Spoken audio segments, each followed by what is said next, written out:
Welcome back, my fellow bishops, and here's to another Spooktober video. I do believe in the paranormal, so I hope you do too. But if you don't, that's quite alright. Just don't try to convince us otherwise in the comments. Now for today/tonight, I will be sharing with you ghost stories from past experiences that I've had, that I can remember. I can remember about 4. So, yeah, not too many. Feel free to share yours in the comments down below. Let's see, the first one I can remember. I was a child, still younger. I would always sleep with my door open, because I was in with this brightest clock light you can imagine, because I was terrified of the dark, because I could see things.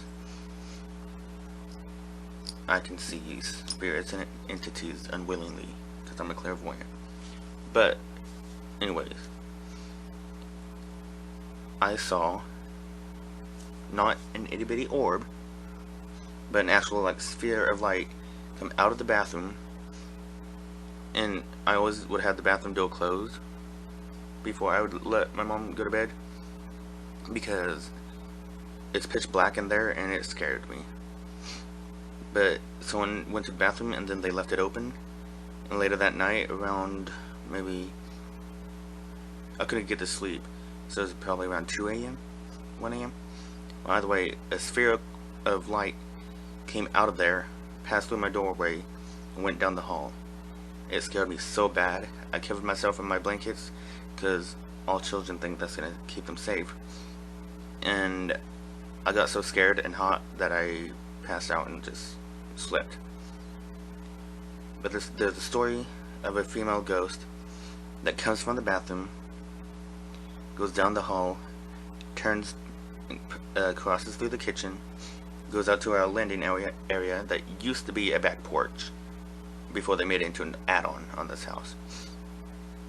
Look out the windows and disappear. My brother would have those blinds closed, because he would be living in the add-on space.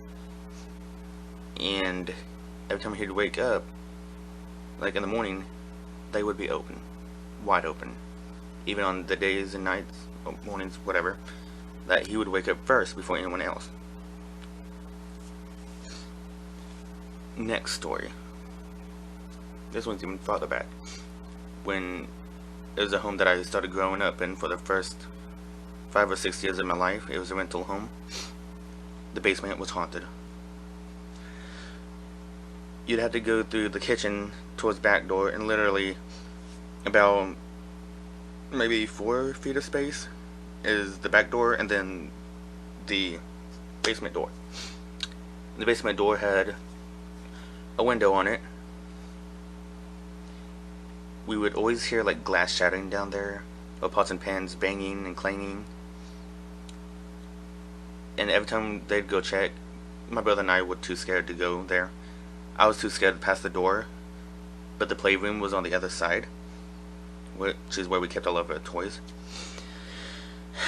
So whenever I was really desperate for toys, I would bend down and like run across and hurry up and then run back. I'd always bend down so that I wouldn't be seen through the window. But every time they went and checked, there was no glass shards, there were no pots, pans, nothing. We didn't keep glass or pots and pans down there, ever. But we would always vividly hear it. So, yeah, that scared us. It even made my mother uneasy. My father, I feel like it would have, or did, but he wouldn't want to show it. Because if your parents seem scared, then the children are going to be even more scared. So, another time, this more happened to my cousin more than it did me. We were at one of the, they would always move into a haunted house, and they moved constantly, and it would always be haunted. Just their luck. But we were in their room. It was the youngest and the middle child cousin, and then my brother and I. But I was the youngest out of them all. And the doors were closed. The youngest one, she was leaning on her dresser, drinking a can of pop. Then automatically she like lunged forward and started choking on her drink and spitting it up. When we asked what happened, she said she just got pushed, but what was behind her was nothing but a wall. But the way she moved forward wasn't something that you can typically fake as in a push, because her feet didn't move in order to lunge her forward. She was just, I don't know how to describe it, but so there's that part. And in the same house, in the same room, there, my brother and I would spend the night in the room with the youngest cousin. Here's where it gets really weird and funny too. They were bunk beds. Neither of us would want to sleep on the top bunk. And there's two doors in the room. One that leads to the hallway, and then it goes into the living room and all that. And then the other one that I think leads into the bathroom. I don't know, this was years ago. But we would hear footsteps when everyone else was asleep, and down the halls and everything. And they would have their doors closed, I believe, so we would hear them because they would creak open. But nope, we just heard the footsteps and they'd get closer. So all three of us piled on the bottom bunk, and we kept fighting each other to see who would get to be against the wall and who was shoved up front on the edge of the bed, closest to the footsteps.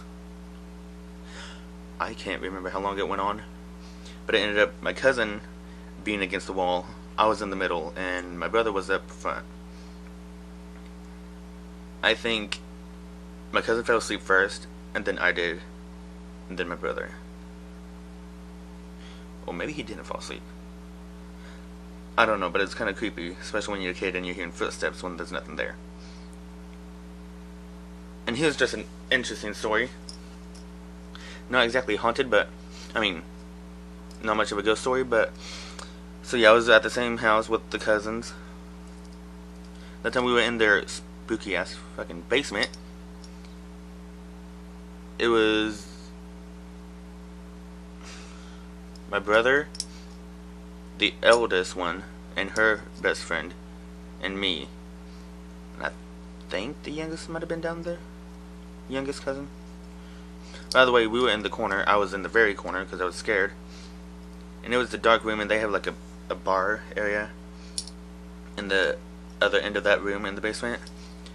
And being the gullible, naive little child I was, the eldest cousin told me to close my eyes. So I did. I was waiting for them to tell me to open them. I got tired of waiting. I opened my eyes, and they all dished me in that basement alone, thinking it was funny. I was scared shitless because before they did all that, they kept saying they saw a face at the other end of the room. Man, it pissed me off. But yeah,